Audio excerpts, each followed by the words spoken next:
The Terrible Old Man by H.P. Lovecraft.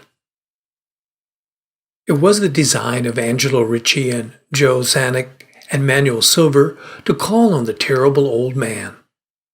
This old man dwells all alone in a very ancient house on Water Street near the sea, and is reputed to be both exceedingly rich and exceedingly feeble, which forms a situation very attractive to men of the profession of Messrs. Ricci, Zanuck, and Silva, for that profession was nothing less dignified than robbery. The inhabitants of Kingsport say and think many things about the terrible old man, which generally keep him safe from the attention of gentlemen like Mr. Ricci and his colleagues, despite the almost certain fact that he hides a fortune of indefinite magnitude somewhere about his musty and venerable abode. He is, in truth, a very strange person, believed to have been a captain of East India clipper ships in his day, so old that no one can remember when he was young, and so taciturn that few know his real name. Among the gnarled trees in the front of his aged and neglected place, he maintains a strange collection of large stones, oddly grouped and painted so that they resemble the idols in some obscure Eastern temple. This collection frightens away most of the small boys who love to taunt the terrible old man about his long hair and beard, or to break the small paned windows of his dwelling with wicked missiles. But there are other things which frighten the older, more curious folk, who sometimes steal up to the house to peer in through the dusty panes.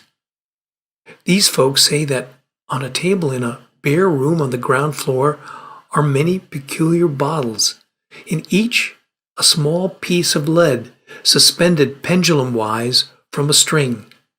And they say that the terrible old man talks to these bottles, addressing them by such names as Jack, Scarface, Long Tom, Spanish Joe, Peters, and Maid Alice, and that whenever he speaks to a bottle, the little lead pendulum within makes certain definite vibrations as if in an answer. Those who have watched the tall, lean, terrible old man in these peculiar conversations do not watch him again. They were of that new and heterogeneous alien stock which lies outside the charmed circle of New England life and traditions, and they saw in that terrible old man merely a tottering, almost helpless graybeard, who could not walk without the aid of his knotted cane, and whose thin, weak hands shook pitifully. They were really quite sorry in their way for the lonely, unpopular old fellow, whom everybody shunned, and at whom all the dogs barked singularly. But business is business, and to a robber whose soul is in his profession, there is a lure and a challenge about a very old and very feeble man who has no account at the bank, and who pays for his few necessities at the village store with Spanish gold and silver minted 2 centuries ago. Messrs. Ricci, Zanuck, and Silva selected the night of April 11th for their call. Mr. Ricci and Mr. Silva were to interview the poor old gentleman, whilst Mr. Zanuck waited for them and their presumable metallic burden with a covered motor car in Ship Street, by the gate in the tall rear wall of their host's grounds. Desire to avoid needless explanations in case of unexpected police intrusions prompted these plans for a quiet and unostentatious departure. As prearranged, the 3 adventurers started out separately in order to prevent any evil-minded suspicions afterward. Messrs. Ricci and Silva met in Water Street by the old man's front gate, and although they did not like the way the moon shone down upon the painted stones through the budding branches of the gnarled trees, they had more important things to think about than mere idle superstition. They feared it might be unpleasant work making the terrible old man loquacious concerning his hoarded gold and silver, for aged sea captains are notably stubborn and perverse. Still, he was very old and feeble, and there were 2 visitors. Messrs. Ricci and Silver were experienced in the art of making unwilling persons voluble, and the screams of a weak and exceptionally venerable man can be easily muffled. So they moved up to the one lighted window and heard the terrible old man talking childlessly to his bottles with pendulums. Then they donned masks and knocked politely at the weather-stained oaken door. Waiting seemed very long to Mr. Zanuck as he fidgeted restlessly in the covered motor car by the terrible old man's back gate in Ship Street. He was more than ordinarily tender-hearted, and he did not like the hideous screams he had heard in the ancient house just after the hour appointed for the deed. Had he not told his colleagues to be as gentle as possible with the pathetic old sea captain? Very nervously he watched that narrow oaken gate in the high and ivy-clad stone wall. Frequently he consulted his watch and wondered at the delay.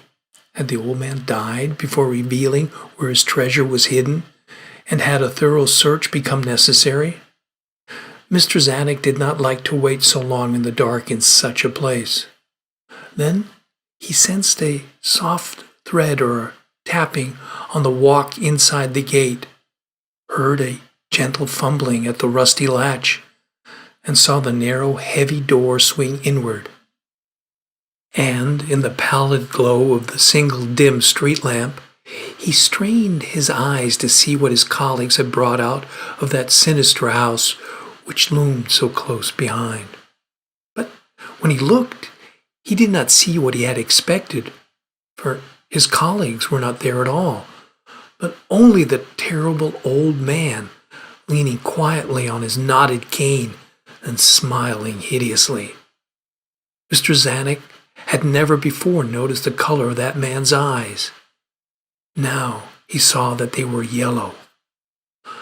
Little things make considerable excitement in little towns, which is the reason that Kingsport people talked all that spring and summer about the 3 unidentifiable bodies, horribly slashed, as with many cutlasses, and horribly mangled, as by the thread of many cruel boot heels, which the tide washed in. And some people even spoke of things as trivial as a deserted motor car found in Ship Street, or certain especially inhuman cries, probably of a stray animal or migratory bird, heard in the night by wakeful citizens. But in this idle village gossip, the terrible old man took no interest at all. He was by nature reserved, and when one is aged and feeble, one's reserve is doubly strong. Besides, so ancient a sea captain must have witnessed scores of things much more stirring in the far-off days of his unremembered youth.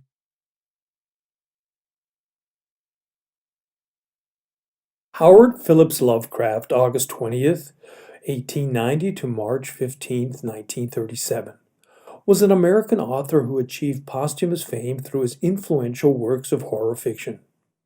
Virtually unknown and published only in pulp magazines before he died in poverty, he is now regarded as one of the most significant 20th century authors in his genre. Lovecraft was born in Providence, Rhode Island, where he spent most of his life. Among his most celebrated tales are The Call of Cthulhu and The Shadow over Innsmouth, both canonical to the Cthulhu mythos. Never able to support himself from earnings as author and editor, Lovecraft saw commercial success increasingly elude him in this latter period, partly because he lacked the confidence and drive to promote himself. He subsisted in progressively destitute circumstances in his last years. An inheritance was completely spent by the time he died at the age of 46. Lovecraft was born on August 20th, 1890 in his family home at 194, later 456 Angell Street in Providence, Rhode Island. The house was demolished in 1961. He was the only child of Winfield Scott Lovecraft, 1853 to 1898, a traveling salesman of jewelry and precious metals, and Sarah Susan Phillips Lovecraft, 1857 to 1921, who could trace her ancestry to the Massachusetts Bay Colony in 1631. Both of his parents were of entirely English ancestry, and most of his ancestors had been in New England since the colonial period. His great-grandfather, Joseph Lovecraft Jr., immigrated to Rochester, New York from Devon, England in 1831. In 1893, when Lovecraft was 3, his father became acutely psychotic and was placed in the Providence Psychiatric Institution. This was Butler Hospital, where he remained until his death in 1898. H.P. Lovecraft maintained throughout his life that his father had died in a condition of paralysis brought on by nervous exhaustion. Although it has been suggested that his father's mental illness may have been caused by syphilis, neither the younger Lovecraft nor his mother, who also died in Butler Hospital, seem to have shown signs of being infected with the disease. After his father's hospitalization, Lovecraft was raised by his mother, his 2 maternal aunts, Lillian Delora Phillips and Annie Emmeline Phillips, and his maternal grandfather, Whipple Van Buren Phillips, an American businessman. All 5 resided together in the family home. Lovecraft was a prodigy, reciting poetry at the age of 3 and writing complete poems by 6. His grandfather encouraged his reading, providing him with classics such as 1001 Nights, Thomas Bulfinch's Age of Fable, and children's versions of the Iliad and the Odyssey. His grandfather also stirred the boy's interest in the weird by telling him his own original tales of Gothic horror.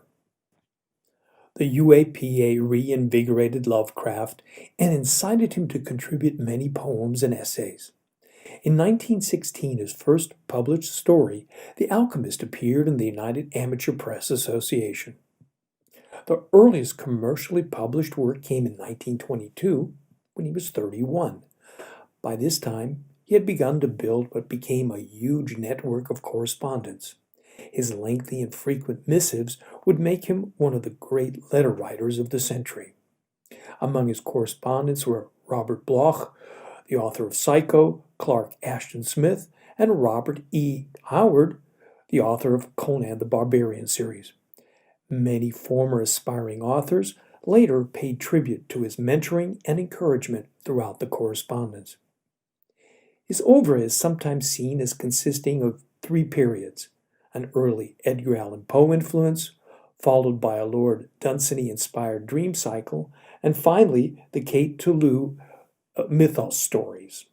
However, many distinctive ideas and entities present in the 3rd period were introduced in the early works, such as the 1917 story Dagon, and the threefold classification is partly overlapping. Throughout his life, selling stories and paid literary work for others did not provide enough to cover Lovecraft's basic expenses. Living frugally, he subsisted on an inheritance that was nearly depleted by the time of his last years. He sometimes went without food to afford the cost of mailing letters. Eventually, he was forced to move to smaller and meaner lodgings with his surviving aunt. He was also deeply affected by the suicide of his correspondent Robert E. Howard. In early 1937, Lovecraft was diagnosed with cancer of the small intestine and suffered from malnutrition as a result. He lived in constant pain until his death on March 15, 1937, in Providence. In accordance with his lifelong scientific curiosity, he kept a diary of his illness until close to the moment of his death. Lovecraft was listed along with his parents on the Phillips family monument, but that was not enough for his fans, who, in 1977, raised the money to buy him a headstone of his own in Swan Point Cemetery, on which they had inscribed Lovecraft's name, the dates of his birth and death, and the phrase, "I am Providence," a line from his personal letters. Groups of enthusiasts annually observe the anniversaries of Lovecraft's death at Ladd Observatory and of his birth at his gravesite. In July 2013, the Providence City Council designated the intersection of Angel and Prospect Streets near the author's former residences as H.P. Lovecraft Memorial Square and installed a commemorative sign.